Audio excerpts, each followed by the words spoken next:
Training. तो इसमें आपकी हेल्थ के बारे में भी बताया जाएगा कि आपको कैसे ठीक रखनी है, क्योंकि जाहिर सी बात है काम कर रहे हो तो हेल्थ तो अच्छी होनी चाहिए। और हम बात करेंगे तेल के बारे में कि कौन सा तेल लेना चाहिए, कितना लेना चाहिए, वो सब भी हम इसी सेशन में डिस्कस करेंगे। ठीक है? ओके। तो सबसे पहले मुझे आप लोगों से एक क्वेश्चन पूछना है। क्वेश्चन ये है, आप में से कितने लोग बोल सकते हो कि आप बिल्कुल हेल्दी हो? कोई कह सकता है? घर में दवाइयाँ हैं? अभी जिन्होंने हाथ खड़े किए, घर में दवाई है? घर में दवाई इसलिए क्योंकि हमें पता नहीं है कि हम कितना टाइम ठीक रहेंगे। एसिडिटी की गोली, सिर दर्द की गोली, ये सब हमारे घर में आम होती है, क्योंकि हमें लगता है ये प्रॉब्लम्स भी आम है। ये प्रॉब्लम किसी को भी हो सकती है, कभी भी हो सकती है। हम लोग एग्री करेंगे इस बात से? अब हम लोगों को हेल्थ अच्छा रखना ज़रूरी क्यों है? क्योंकि हमें पता है एक बार हमारी हेल्थ ख़राब हो जाएगी, उसके बाद वो वापस से ठीक नहीं हो सकती जैसे पहले शरीर था। ये बात तो है ही। अब अगर हम बुढ़ापा आता है हमें, तो जाहिर सी बात है उसके बाद हम फिर से जवान नहीं हो सकते।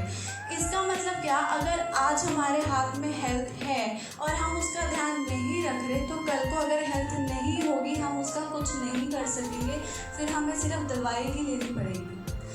तो हेल्थ का ध्यान रखने के लिए ही डाइटिशियन होती है। हम लोग क्या करते हैं, अगर मेरा खुद का क्लिनिक है तो काम क्या है कि अगर किसी को थायराइड की प्रॉब्लम है, आप डॉक्टर के पास जाओगे, डॉक्टर आपको क्या दे देगा? दवाई, जो आपकी लाइफ लॉन्ग चलेगी। डाइटिशियन क्या देती है? डाइट, मतलब आपको क्या खाना है, क्या नहीं खाना है, जिससे आपका थायराइड ठीक हो जाए। और अगर किसी की थायराइड की शुरुआत है तो वो ठीक भी किया है हम लोगों ने, मतलब मैंने, कि दवाई बंद हो जाए, दवाई लेने की ज़रूरत ना हो और थायराइड ठीक हो सके। बट एक बार आप दवाई ले लेते हो, उससे क्या होता है, फिर आप ठीक नहीं हो सकते, क्योंकि आपकी बॉडी यूज्ड हो जाती है, आपकी बॉडी को आदत हो जाती है दवाई की, और आपकी बॉडी खुद से खुद को ठीक नहीं कर सकती। आपने नोटिस किया होगा, कभी आपको कट लगता है कहीं पे तो वो अपने आप ठीक हो जाता है, आपको कुछ करने की ज़रूरत नहीं होती, राइट? तो वो क्यों ठीक हो जाता है? क्योंकि हमारी बॉडी खुद को ठीक करने के लिए बनी है। इसका मतलब ये नहीं है कि आप दवाइयाँ नहीं खाओ जहाँ ज़रूरत है, बट इसका मतलब ये है हमारी बॉडी को पता है उसको खुद ठीक कैसे होना है। कुछ चीज़ों को लेके कुछ चीज़ें बहुत ज़्यादा वर्स हो जाती है जिसके लिए दवाई लेना ज़रूरी हो जाता है। बट ये आप समझ पा रहे हो कि डाइट कितना ज़रूरी है। अगर एक थायराइड को सिर्फ डाइट ठीक कर सकती है तो ये बहुत बड़ी बात है, राइट? इसीलिए डाइट बहुत ज़रूरी है। और दो ही चीज़ें हैं जो हमारी हेल्थ को अच्छा रख सकती है, एक है डाइट, दूसरा है फिजिकल एक्टिविटी। डाइट में हमें क्या खाना है क्या नहीं आपको पता है, हेल्दी खाना चाहिए, बाहर का नहीं खाना चाहिए। दूसरा है फिजिकल एक्टिविटी। आप में से कितने लोग योगा, जिम, एक्सरसाइज करते हो? बहुत कम लोग कर रहे हैं। बाकी लोग जो नहीं कर रहे हैं, प्लीज़ कुछ फिजिकल एक्टिविटी करो, क्योंकि अगर आप फिजिकल एक्टिविटी नहीं करोगे, कल को अगर आप अपनी बॉडी को आज नहीं हिला रहे हो तो कल आपकी बॉडी सच में नहीं हिलेगी।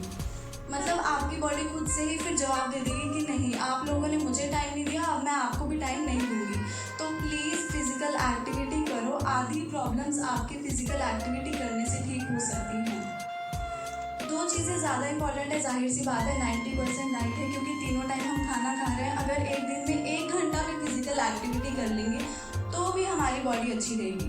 तो 10% फिजिकल एक्टिविटी है, 90% हमारी डाइट है।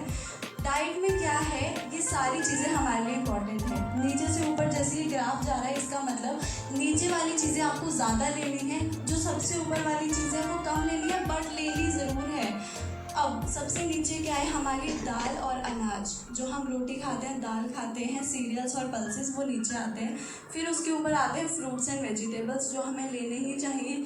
फिर आते हैं दूध, दही, लस्सी, पनीर, अंडे, नॉनवेज, ये सब चीज़ें। और सबसे ऊपर है fats and oils. Fats and oils जो है वो भी इम्पॉर्टेंट है। हमें लगता है कि चलो तेल नहीं लेंगे तो कुछ नहीं होगा, बट ऐसा नहीं है। तेल लेना भी बहुत ज़रूरी है। अब क्यों ज़रूरी है वो हम आगे डिस्कस करेंगे। बट ये जो साइड में प्लेट दी हुई है, इसमें तेल भी दिया है, मतलब आपकी प्लेट में तेल भी होना चाहिए। और पानी डेली हमको मिनिमम सबको कितने गिलास लेना चाहिए, आपको क्या लगता है? एक गिलास 250 ml का होता है। कितने गिलास लेना चाहिए? 6 बोला अभी किसी ने, 9 अकॉर्डिंग टू बॉडी वेट। हाँ, वो रेशियो है, मैं मानती हूँ, बट अब सबको वो रेशियो बताऊंगी तो कोई नहीं करेगा। आइडिया होना चाहिए सबको कितने गिलास ग्लास लेना चाहिए? 8, 15 से 20, 12। ओके, तो देखो मिनिमम 8 गिलास पानी सबको लेना ही चाहिए, चाहे कोई भी है। हाँ, वो बढ़ता है अगर किसी को पसीना ज़्यादा आ रहा है, फिजिकल एक्टिविटी आप ज़्यादा कर रहे हो, तो आपको जाहिर सी बात है ज़्यादा पानी लेना है, बट मिनिमम 8 गिलास पानी सबको ही लेना है। तो आज के बाद सब लोग खुद से प्रॉमिस करो कि आप 8 गिलास पानी लोगे। अब पानी की इम्पोर्टेंस क्या है, क्यों लेना है? अगर बॉडी में कोई ऐसी चीज़ है जो आपको ख़राब करेगी, तो अगर आप पानी ले लोगे, वो ख़राब करने वाली चीज़ बॉडी से बाहर निकल जाएगी पानी के थ्रू। इसीलिए पानी इंपॉर्टेंट है। अगर आप पानी नहीं पियोगे तो सबसे ज़्यादा पथरी की प्रॉब्लम उन्हीं को होती है जो लोग पानी नहीं पीते। तो जाहिर सी बात है पानी हमारे लिए बहुत ज़रूरी है। अब हम बात करेंगे तेल की। जाहिर सी बात है हमें कौन सा तेल लेना है, इसकी कन्फ्यूजन हमें इसीलिए होती है क्योंकि तेल की वैरायटी बहुत ज़्यादा है हमारे भारत में। इतने तेल हैं कि हम खुद कंफ्यूज हो जाते हैं कि कौन सा लेना चाहिए। तो हम 2 चीज़ें डिस्कस करेंगे, एक कि कितना लेना चाहिए और कौन सा लेना चाहिए। उससे पहले आप में से कितने लोग ये मानते हो कि तेल लेने से मोटापा आता है? मतलब कम लोग ही मानते हैं, सब नहीं मानते। गुड। तो जितने लोग मानते हैं मैं उनको समझाना चाहती हूँ कि तेल लेने से मोटापा नहीं आता। मोटापा आता कैसे है? एक्स्ट्रा कैलोरीज लेने से। अब कैलोरीज क्या होता है? जो भी खाना हम खाते हैं, चाहे हम फ्रूट खा रहे हैं, चाहे हम सब्ज़ी खा रहे हैं, चाहे हम दूध पी रहे हैं, चाहे हम रोटी खा रहे हैं, हर चीज़ की अपनी अपनी कैलोरीज होती है। एग्ज़ाम्पल अगर मैं दूँ तो एक रोटी में होती है 100 कैलोरीज, एक दाल की कटोरी में होती है 80 कैलोरीज, सैलेड की प्लेट में होती है 45 कैलोरीज, तेल के 1 चम्मच में होती है 20 कैलोरीज, चीनी में भी 20, 45 ऐसे 20 कैलोरीज, और दूध 1 गिलास दूध में होती है 100 to 170 कैलोरीज। मैं सिर्फ एग्जांपल आपको दे रही हूँ, एक्यूरेट नहीं है ये, सिर्फ एक आइडिया। तो मतलब आप कुछ भी खा रहे हो उसमें कैलोरीज हैं, हर चीज़ की अपनी अपनी कैलोरी होती है। अब मेरी बॉडी जो है, सपोज मेरी बॉडी को चाहिए 1900 कैलोरीज और मैं रोज़ खाना खा रही हूँ, मैं ले रही हूँ 2000 कैलोरीज। मुझे कितनी चाहिए? 1900, मैं ले रही हूँ 2000 कैलोरीज। तो मतलब मेरे को जितना चाहिए उससे ज़्यादा मैं खा रही हूँ और मैं फिज़िकल एक्टिविटी भी नहीं कर रही हूँ। अगर मैं फिज़िकल एक्टिविटी नहीं कर रही हूँ मतलब मेरी कैलोरी माइनस नहीं होगी। मतलब अगर हम एक्सरसाइज करेंगे तो हमारी कैलोरी थोड़ा थोड़ा कम होती रहेगी कि अच्छा आपने 200 कैलोरी बर्न कर ली, 300 बर्न कर ली। बट अगर मैं फिज़िकल एक्टिविटी भी नहीं कर रही हूँ तो 100-200 कैलोरी बर्न हो जाएगी। हम ब्रीदिंग भी करते हैं, राइट? उसके अलावा बाकी कैलोरी बर्न नहीं होगी, तो मैं ज़्यादा खा रही हूँ और मेरा वेट बढ़ेगा। ये रीज़न होता है वेट बढ़ने का। दूसरा रीज़न क्या होता है? आपने सुना होगा कुछ लोग कहते हैं मुझे हवा भी लग जाता है, पानी भी लग जाता है, मेरा वेट बढ़ जाता है, मैं बहुत कम खाती हूँ फिर भी वेट बढ़ जाता है। सुना है? तो लोग ऐसा क्यों कहते हैं? चाहे वो कुछ भी अच्छा खा रहे हैं, कितना भी अच्छा खा रहे हैं, और अगर कम खा रहे हैं, प्रॉब्लम क्या है? वो फिज़िकल एक्टिविटी नहीं करते और फिज़िकल एक्टिविटी ना करने की वजह से उनका मेटाबॉलिज्म गिर गया है। अब अगर वो एक मील भी खाएंगे ना, एक दिन में एक बार खाना खाएंगे तो भी वेट बढ़ेगा। क्यों? क्योंकि उनका मेटाबॉलिज्म स्लो हो गया है। अब उसको ठीक करने के लिए हम सिर्फ एक ही चीज़ करवा सकते हैं, वो है फिज़िकल एक्टिविटी। अब फैट हमारे लिए बहुत ज़रूरी है। फैट हमारे लिए ज़रूरी क्यों है? क्योंकि हम जितना भी खाना खाते हैं, कोई भी हम खाना खा रहे हैं, उसमें क्या होता है? न्यूट्रिशन होता है। न्यूट्रिशन की वजह से ही हम खाना खाते हैं कि वो न्यूट्रिशन हमारी बॉडी में आ जाए, इसीलिए खाना खाते हैं। अब कुछ लोग कहेंगे हम पेट भरने के लिए खाते हैं, बट एक्चुअल रीज़न हमारा खाना खाने का यही होता है कि खाने में जो फ़ायदा है वो हमें मिल सके, जो न्यूट्रिशन है वो हमें मिल सके। सही बात है? तो खाने में ही 4 ऐसे विटामिन होते हैं जो फैट की वजह से ही हमारी बॉडी यूज़ कर पाएगी। अब उनको कहते हैं फैट सॉल्युबल विटामिन्स।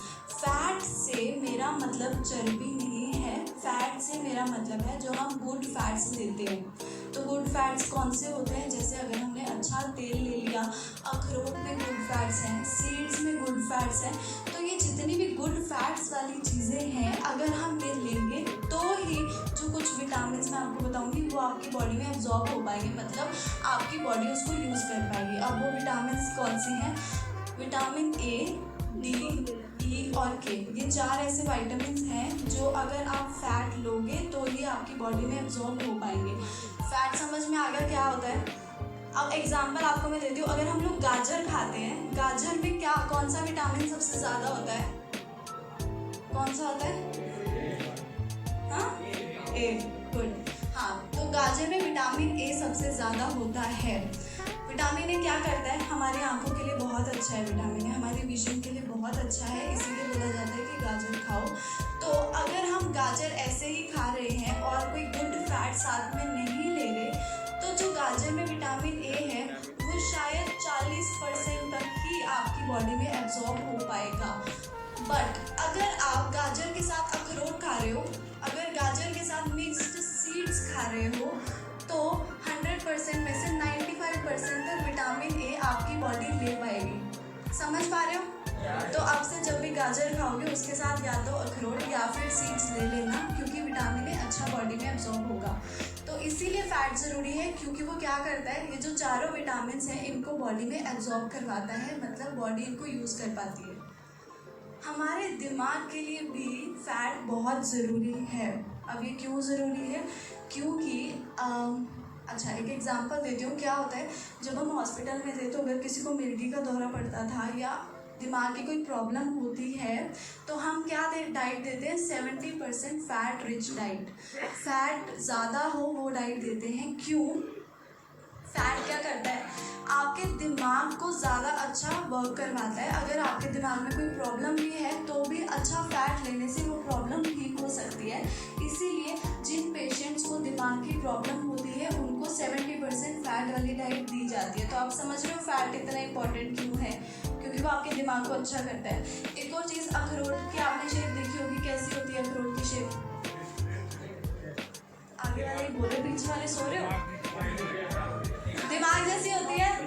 पीछे वाले बोलो कैसी होती है? दिमाग जैसी होती है।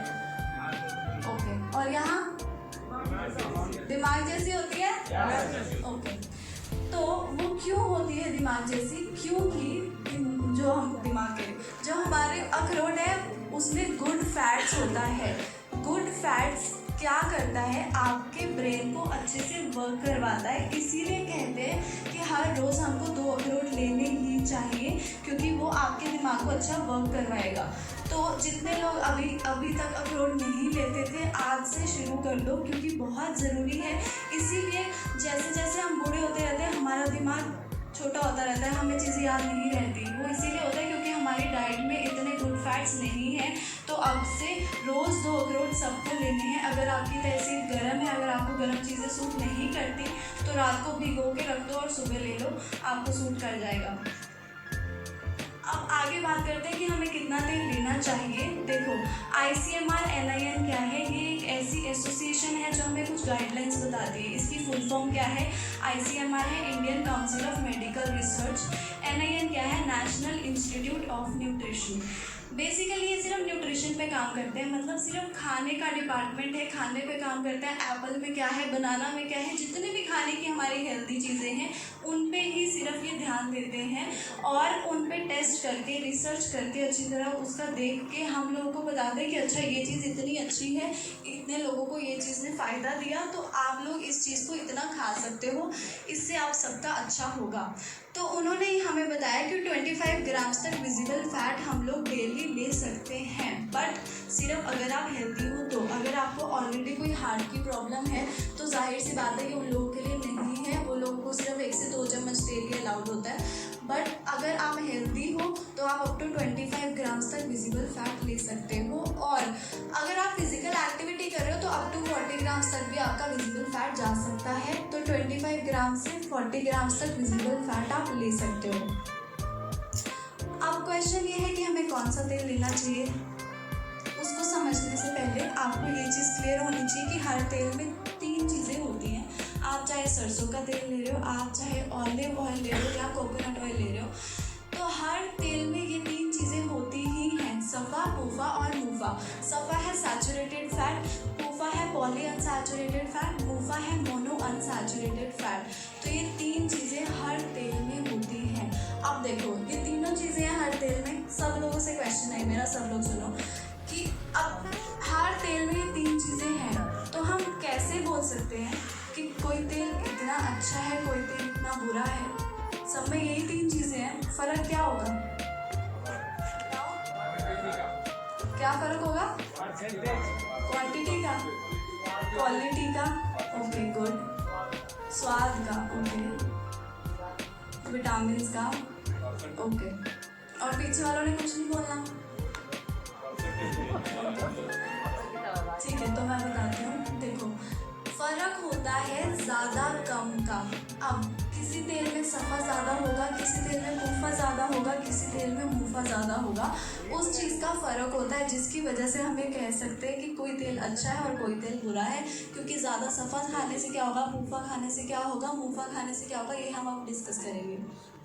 तो पहले बात करते हैं कोलेस्ट्रॉल की। कोलेस्ट्रॉल क्या होता है? अगर आप ब्लड टेस्ट करवाते हो तो अगर हार्ट का टेस्ट कराना है कि आपका हार्ट सही है या नहीं, उसके लिए कोलेस्ट्रॉल का टेस्ट होता है। कोलेस्ट्रॉल में बहुत सारी चीज़ें आती हैं, पर मैं सिर्फ 3 चीज़ें समझाऊंगी अभी आपको। वो है गुड कोलेस्ट्रॉल और बैड कोलेस्ट्रॉल। गुड कोलेस्ट्रॉल होता है HDL, बैड कोलेस्ट्रॉल होता है LDL और VLDL। तो बैड कोलेस्ट्रॉल बैड क्यों कहते हैं उसको? क्योंकि अगर बैड कोलेस्ट्रॉल ज़्यादा है, इसका मतलब आपको हार्ट की प्रॉब्लम होने के चांसेस बहुत ज़्यादा हैं। अगर आपका गुड कोलेस्ट्रॉल अच्छा है, इसका मतलब क्या, आपको हार्ट की प्रॉब्लम नहीं होगी, आपका हार्ट प्रोटेक्टेड है, तो आपको टेंशन लेने की ज़रूरत नहीं है। ये फ़र्क होता है गुड कोलेस्ट्रॉल में और बैड कोलेस्ट्रॉल में। तो अगर किसी तेल में सफ़ा ज़्यादा है तो वो क्या करता है, आपके गुड कोलेस्ट्रॉल को बढ़ाएगा। ये अच्छी बात है, ये बुरी बात है? सब लोग बोलो प्लीज़, अच्छी बात है, ये बुरी बात है? वेरी गुड, तो ये अच्छी बात है। बट अगर वो आपका बैड कोलेस्ट्रॉल बढ़ा रहा है, वो अच्छी बात है या बुरी बात है? जाहिर सी बात है, हमें बैड कोलेस्ट्रॉल ज़्यादा नहीं चाहिए, तो वो बुरी बात है। उसके बाद हम बात करते हैं पूफा। जिस तेल में पूफा ज़्यादा होता है तो वो क्या करता है, आपके बैड कोलेस्ट्रॉल को कम करेगा। अच्छी बात है या बुरी बात है? अच्छी बात है। तो हमारे बैड कोलेस्ट्रॉल को वो कम कर रहा है, अच्छी बात है। गुड कोलेस्ट्रॉल को भी कम कर रहा है, ये अच्छी बात है या बुरी बात है? बुरी बात है। उसके बाद मुफा क्या करता है, उसका गुड कोलेस्ट्रॉल पे कोई असर नहीं होता, लेकिन वो बैड कोलेस्ट्रॉल को कम करता है, ये तो अच्छी ही बात है। अब हम बात करते हैं सफ़ा की। सफ़ा है सैचुरेटेड फैट। देसी घी में सफ़ा ज़्यादा होता है। अब देसी घी तो हमारे लिए अच्छा होता है, सबको पता है। प्रॉब्लम देखो क्या है, देसी घी में प्रॉब्लम ये है, वो हमारे गुड कोलेस्ट्रॉल को अच्छा कर रहा है, लेकिन बैड कोलेस्ट्रॉल को भी बढ़ा रहा है। तो पहले के लोगों को ये प्रॉब्लम इसीलिए नहीं होती थी क्योंकि वो फिजिकल एक्टिविटी करते थे। फिजिकल एक्टिविटी से क्या होता है, अगर आपका बैड कोलेस्ट्रॉल बढ़ा भी हुआ है ना, तो वो कम हो जाएगा। ये फ़ायदा होता है फिजिकल एक्टिविटी का। तो पहले के लोग जब फिजिकल एक्टिविटी करते थे, उनको देसी घी का नुकसान नहीं होता था, क्योंकि अगर बैड कोलेस्ट्रॉल बढ़ भी रहा है तो फिजिकल एक्टिविटी से वो कम हो जाता था, इसीलिए उनको हार्ट की प्रॉब्लम नहीं होती थी। आज हमारी लाइफस्टाइल ऐसी है, हम लोग 3 घंटे 4 घंटे एक ही जगह पे बैठे हैं, कोई एक्सरसाइज नहीं करते, खुद को इतना टाइम नहीं देते, 1 घंटा 2 घंटा फिजिकल एक्टिविटी नहीं कर सकते क्योंकि सहूलतें बहुत ज़्यादा हैं। इसीलिए हम ये बोल सकते हैं कि देसी घी हमारे लिए अब अच्छा नहीं है, क्योंकि इसका क्या है प्रॉब्लम, ये बैड कोलेस्ट्रॉल को भी बढ़ाएगा। और बैड कोलेस्ट्रॉल को कम करने के लिए आपको क्या करना पड़ेगा, फिजिकल एक्टिविटी, जो आप डेली नहीं कर सकते हो। तो इसीलिए देसी घी हम लोग डेली नहीं ले सकते, हमारी हार्ट की प्रॉब्लम बढ़ेगी। तो देसी घी को हम कैंसिल आउट करते हैं। फिर उसके बाद आता है पूफा।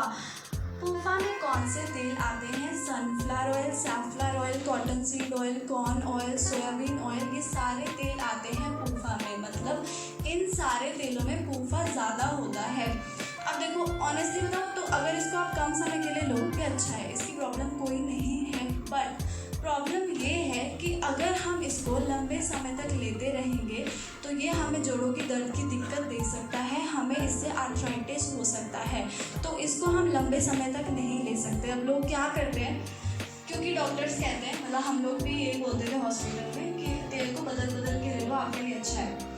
तो प्रॉब्लम क्या है, अब तेल को बदल बदल के लेना अच्छा है, लेकिन क्या बदलेंगे लोग, सनफ्लावर ऑयल ले लिया पहले, फिर सोयाबीन ऑयल ले लिया, सैफलॉर ऑयल ले लिया, सारे ही तेल है तो पूफा कैटेगरी के ही।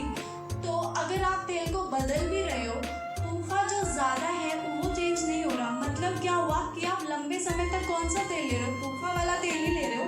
तो लंबे समय तक अगर हम पूफा लेते हैं, वो हमें जोड़ों के दर्द की दिक्कत दे सकता है, इसीलिए हम ये बोल सकते हैं कि हमें पूफा वाले तेल नहीं लेने। तो हम इसको कैंसिल आउट करते हैं। उसके बाद आता है मूफा कैटेगरी के तेल। मूफा में आते हैं 3 तेल, एक है सरसों का तेल, दूसरा है कैनोला ऑयल और